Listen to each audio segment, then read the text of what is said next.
వాగర్థావివ సంపృక్తౌ వాగర్థ ప్రతిపత్తయే జగతః పితరౌ వందే పార్వతీ పరమేశ్వరౌ. భజే శ్రీచక్రమధ్యస్థాం దక్షిణోత్తరయోః సదా శ్యామావార్తాళి సంసేవ్యాం భవానీం లలితాంబికాం. నమో మహద్భ్యో ఋషిభ్యో గురుభ్యో నమః. శ్రీమాత్రే నమః. లలితా సహస్రనామాలు వినడానికి ప్రధానమైన అర్హత ఏమిటి? ఏకాగ్రత. అందుకే సావధానమనాశృణు నామ్నాం సహస్రం ఎన్నోక్తం కారణం తద్వదామితే. నేను ఎందుకు చెప్పలేదో వివరిస్తున్నాను చూడు.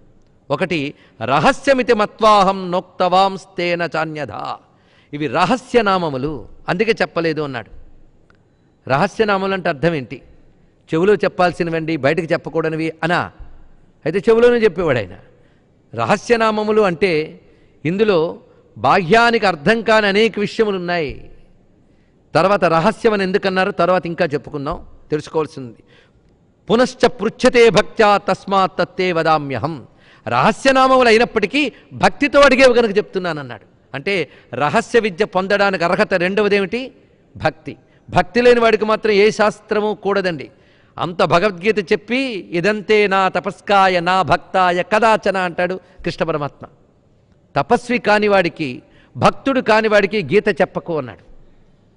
అందుకు భక్తి అనేది చాలా ప్రధానం. భక్తి ఉంటేనే ఇది చెప్పాలి. నువ్వు భక్తుడివి, చాలా సావధానంగా అడిగేవు, అందుకు నీకు చెప్తున్నాను. భూయా శిష్యాయ భక్తాయ రహస్యమపి దేశికః. భక్తుడైన శిష్యుడికి గురువు రహస్యమైన చెప్పాలట. ఇది ఒక పెద్ద నియమం అండి. అంటే రహస్య విద్య అయినప్పటికీ దేశికః అంటే గురువు. భక్తుడైతే మాత్రం శిష్యుడికి తప్పకుండా చెప్పాలి గనక నీకు నేను తప్పకుండా ఇస్తాను.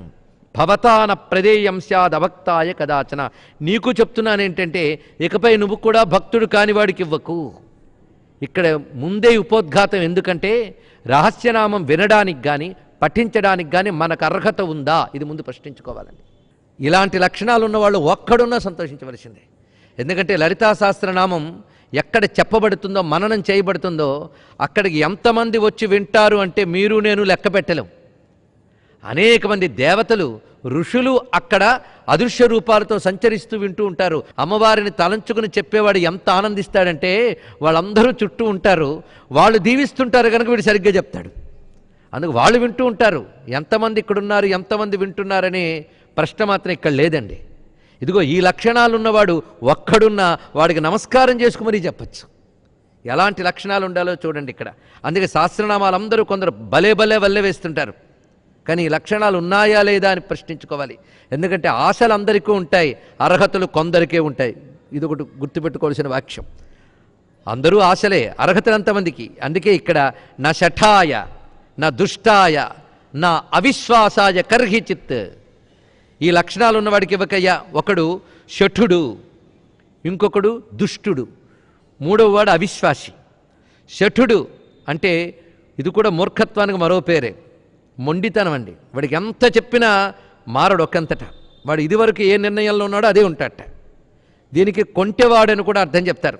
అంటే అసలైన అర్థాలు తీయకుండా విపరీత అర్థాలు తీస్తూ వీడు చమత్కారాలు చూపిస్తుంటాడే వాడిని శఠుడు అనవచ్చు.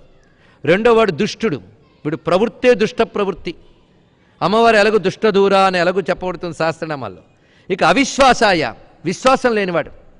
కొందరికి సహస్రనామ మహిమ చెప్తే అంటారు కానీ నిజంగా అంత ఉందండి, అయితే వాడిని కూర్చోపెట్టద్దండి వినడానికి. శాస్త్రంలో ప్రమాణం ఏంటి? విశ్వాసమే ప్రమాణం. ఇంకేమిటండి ప్రమాణం? నిప్పు వేడిగా ఉంటుందంటే చెప్పడానికి శాస్త్రం అక్కర్లే, ప్రత్యక్ష ప్రమాణం అది. అతీంద్రియమైన విషయం గురించి చెప్పేటప్పుడే శాస్త్రం ప్రమాణం. శాస్త్ర ప్రమాణాన్ని విశ్వాసంతోనే తెలుసుకోవాలి కానీ సందేహాలతో శంకలతో తెలుసుకుంటామా? అందుకే శఠుడైన వాడికి చెప్పకు, విశ్వాసము లేని వాడికి చెప్పకు, దుష్టుడైన వాడికి చెప్పకు. ఇక్కడ తాను ఆయనకి చెప్పడమే కాకుండా నీ తర్వాత ఇంకెవడికి చెప్పేటప్పుడు జాగ్రత్తగా ఉండవయ్యా అని చెప్తున్నాడండి ఇక్కడ. ఎందుకంటే విద్య పరంపరగా వస్తుంది కదా. అగస్త్యుడికి చెప్తే అగస్త్యుడితో ఆగుతుందా? అక్కడి నుంచి మన దాకా వస్తుంది. అందుకు అగస్త్యుల వారికి చెప్పేటప్పుడు హెచ్చరిక. ఇంత ఉపోద్ఘాత అవసరమండి? ఏకంగా శ్రీమాతను వెళ్ళిపోవచ్చుగా, వెళ్ళకూడదు. వెళ్ళిపోవచ్చు అంటే ముందు అదే రాసేవాడిగా అయినా బ్రహ్మాండ పురాణంలో. ఇంత అవసరం ఎందుకంటే అంత యోగ్యత మనం సంతరించుకోవాలి. ఒక్కొక్క దాంట్లో ప్రవేశించడానికి ఒక్కొక్క రకమైన సంస్కారం కావాలండి. ఆ సంస్కారం లేనిది ప్రవేశించకూడదు. మన అంతఃకరణాన్ని పదునెక్కించి ఈ సూక్ష్మ విద్యలో ప్రవేశింపజేయాలి మనం. అందుకు ఉపాసకాయ శుద్ధాయ ఎవడికి చెప్పాలంటే ఉపాసకుడికి చెప్పాలి. శ్రీమాతృభక్తియుక్తాయ శ్రీమాతపై భక్తి ఉన్నవాడికి చెప్పాలి. శ్రీ విద్యా రాజవేదినే శ్రీ విద్యా మంత్రం ఉన్నవాడికి చెప్పాలన్నారు. అయితే ఇక్కడ అందరూ మంత్రం ఉన్నవాళ్ళైనా చెప్పచ్చా అంటే దీనికంటూ మరో వాక్యం ఉంది, అక్కడ తెలుసుకుందాం. ఇక్కడ అయితే శ్రీ విద్యా మంత్రం ఉన్నవాడు కానీ లలితా సహస్రనామం చెప్పుకుంటే మరింత ఆనందిస్తాడండి విషయం తెలిసి. అలాగే ఉపాసకాయ శుద్ధాయ ఉపాసకుల్లో కూడా శుద్ధోపాసకులు ఉంటారట. శుద్ధోపాసకులు అంటే ఇంకేమిటో కాదు, ఇక్కడ ప్రధానంగా తెలుసుకోవాల్సింది నిష్కపటమైన భక్తి కలవారు అని అర్థం. కేవలం అమ్మవారు అనుగ్రహం తప్ప మరేమీ చింతన లేని వారిని శుద్ధోపాసకులు అంటారు. ఇలాంటి వాళ్ళు వేళ్ల మీద లెక్కించదగిన వారే. నామ సహస్రకం దేయం ఈ 1000 నామాల విద్యని శుద్ధుడైన ఉపాసకుడికి ఇవ్వు. యాని నామ సహస్రాన్ని సద్యసిద్ధి ప్రదానివై వెంటనే ఫలితమిస్తుంది సహస్రనామ విద్య. తంత్రేషు లలితాదేవ్యాస్తేషు ముఖ్యమిదం మునే. ఈ లలితా సహస్రనామ స్తోత్రం గురించి అన్ని తంత్రముల యందు పురాణాల్లోనూ చెప్పబడ్డాయన్నారు. ఇక్కడ అంటే ఆ తంత్రాల్లో పురాణాల్లో చెప్పబడ్డ విషయములన్నీ సహస్రనామముల్లో చెప్పబడుతున్నాయి. మంత్రాల్లో శ్రీ విద్య ఎలాంటిదో, పురాలలో శ్రీపురం ఎలాంటిదో, సహస్రనామాల్లో లలితా సహస్రనామ స్తోత్రం అలాంటిది అన్నారు. యథాస్య పఠనాద్దేవి ప్రియతే లలితాంబిక. దీన్ని పఠిస్తే అమ్మ లలితాదేవి సంతోషిస్తున్నది. ఇంతకంటే అమ్మ సంతోషించదగిన విషయం మరొకట్లేదుట.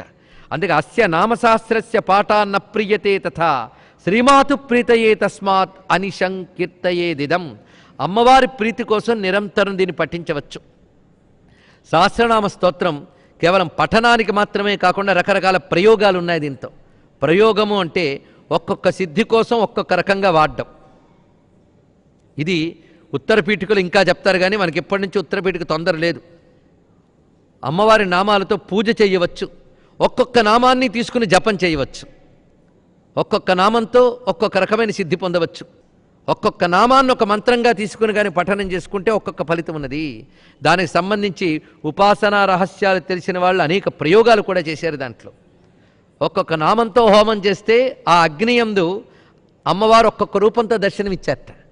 అంటే ఆ నామాధి దేవత ఒకరున్నారు. అందుకే అమ్మవారి 1000 నామాలు 1000 మంత్రాలు 1000 మంత్రాలు 1000 రూపాలు. మళ్ళీ అంటే 1000 రూపాల తల్లి. ఆ 1000 రూపాలు 1000 మంత్రాల్లో ఉన్నాయి. ఈ 1000 మంత్రాల 1000 రూపాల ఏకరూపం లలితాంబ.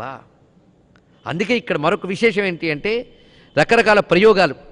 బిల్వపత్రంతో శ్రీచక్రాన్ని పూజించి సహస్రనామం పఠిస్తే చాలా విశేషమయ్యా అన్నారు. ఇక్కడ మొత్తానికి చక్రార్చన చేసి ఆ చక్ర మంత్రము జపం చేసుకుని, అంటే శ్రీ విద్యా మంత్రాన్ని జపం చేసుకుని పంచదశి మంత్రాన్ని ఆ జపం చేసిన తర్వాత కానీ సహస్రనామ స్తోత్రం చదివితే అది అత్యద్భుతమైన ఫలితమిస్తుంది అని జపాంతే కీర్తయే నిత్యం ఇదం నామ సహస్రకం.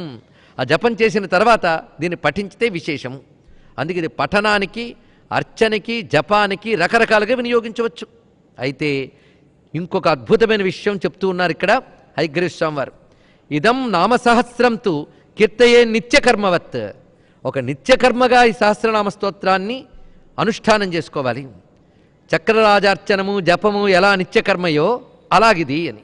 భక్తస్య కృత్యమే తావత్. నా భక్తుడైన వాడు ఈ కృత్యం చేయాలని అమ్మవారు చెప్పారయ్యా అని. అమ్మవారి భక్తులకి ఇది ఒక నిత్యకృత్యం. అన్యదభ్యుదయం విదుహు భక్తస్య అవశ్యకమిదం నామ సహస్ర కీర్తనం. అందుకు భక్తుడైన వాడికి ఇది చాలా ముఖ్యమైనది సుమా అంటూ ఇంతవరకు వివరించి ఇంత గొప్పగా చెప్పడానికి కారణం ఏంటంటే ఈ సహస్రనామాలు మానవ నిర్మితాలు కావు. సాధారణంగా ఋషుల్లో కూడా వాళ్ళు తపస్సుతో దర్శించుకొని ఇస్తూ ఉంటారు. కానీ మానవులైన మేధావులు ఋషులై అందించినవి కొన్ని ఉంటాయి. కానీ అలా కాదుట. ఇది ఇచ్చిన వారెవరు? అగస్త్యుల వారా, హయగ్రీవ స్వామి వారా అంటే వశిన్యాది వాగ్దేవతలు ఇచ్చారండి. ఇలాంటి విశిష్టత మరి ఏ సహస్రనామ స్తోత్రంలో మనకు కనిపించట్లేదు. ఈ సాక్షాత్ వాగ్దేవతలు ఇచ్చారు. అది దీని యొక్క గొప్పతనం. తత్ర హేతుం ప్రవక్ష్యామి. ఇంత గొప్పది ఎందుకయిందో చెప్తున్నాను విను అని దీనికి సంబంధించిన ఒక ఇతివృత్తాన్ని చెప్తున్నారు. ఒకప్పుడు అమ్మవారు 8 మంది దేవతలను పిలిచేట. పిలిచి మీకు నేను ఒక పని చెప్తున్నా, నా గురించి బాగా మీకే తెలుసు. ఎందుకంటే చెప్పాలి అంటే ఏముండాలండి? మనకి మాటలు ఉండాలి. మాటలు ఉండాలంటే అర్థం శబ్దాల జ్ఞానం ఉండాలని అర్థం. ఒక మాట అంటే ఏమిటో కాదు, జ్ఞానమే. జ్ఞానం బయటకు చెప్తే మాట అంటాం దానికి. కానీ మాట అంటే ఏమిటి? బయటికి చెప్పబడిన జ్ఞానానికే మాట అంటాం. అందుకు మాటలు ఉండాలి. ఏదైనా చెప్పాలంటే ఆ మాటలు చెప్పడానికి కావలసిన జ్ఞానం ఉండాలి. అందుకు జ్ఞానము వాక్కు ఈ రెండిటి వల్లనే మనకు విషయం తెలుస్తున్నది. అలాగే నా గురించి బాగా చెప్పాలి అంటే వాగ్దేవతలేని మీరే చెప్పగలరు అని. ఆ 8 మందికి వాగ్దేవతలని పేరు. వీళ్ళనే వశిన్యాది వాగ్దేవతలు అని అంటారు. వీళ్ళు ఎక్కడి నుంచి వచ్చారు ఇది కూడా తెలుసుకోవాలి. ఏదో మేధావులు ఎక్కడి నుంచో వచ్చారు, వారికి అమ్మవారు ఆజ్ఞాపించారా అంటే కాదుట, అమ్మవారి నుంచే వచ్చారండి వీళ్ళు 8 మంది కూడా. అమ్మవారి నుంచి 8 తెల్లని కిరణాలు బయటకు వచ్చాయట. ఆ కిరణాలు 8 కూడా 8 దేవతలు అయిపోయారు. ఆ 8 దేవతలు వశిన్యాది వాగ్దేవతలు. ఈ వశిన్యాది వాగ్దేవతలు మనకిచ్చినటువంటి ఒక మహా ఉపకృతి ఈ లలితా సహస్రనామ స్తోత్రం. ఈ 8 మంది వాగ్దేవతలు అంటే ఏంటో కొంచెం మనం తెలుసుకుందాం. ఆ వాగ్దేవతల అనుగ్రహం మనందరికీ లభించాలి.